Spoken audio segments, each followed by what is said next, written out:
অবহেলার ছলে ছুড়ে দেওয়া আধ খাওয়া পেয়ারা, কে জানতো এটাই বদলে দেবে এই অভিশপ্ত বাড়ির ইতিহাস। পচা ফলের বুক চিরে ধ্বংসস্তূপের মাঝে মাথা তুলল কচি এক সবুজ প্রাণ। বিশাল বিরানভূমিতে তোতার চোখে পড়ল একরত্তি প্রাণের স্পন্দন।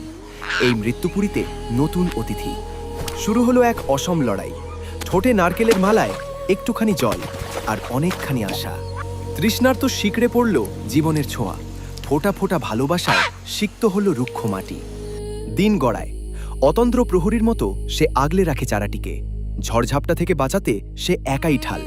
অবশেষে এলো সেই দিন। ভূতের বাড়ি আজ পাকা পেয়ারার গন্ধে মাতোয়ারা। ফিরে পেল প্রকৃতির রূপ। হঠাৎ সুখের দিনে আধার।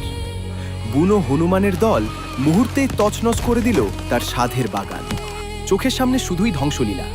ভাঙা ডাল দেখে বুকটা ফেটে গেল কান্নায়। সব কি শেষ? না, হার মানল না সে।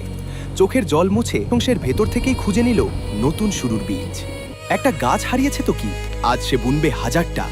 পুরো আঙিনা জুড়ে ছড়িয়ে দিল নতুন স্বপ্ন। রোদ বৃষ্টি উপেক্ষা করে আবার শুরু হলো একা লড়াই। কোনো ক্লান্তিই তাকে দমাতে পারল না। কয়েক বছর পর পরিত্যক্ত ভিটে আজ সবুজের মহাসমুদ্র।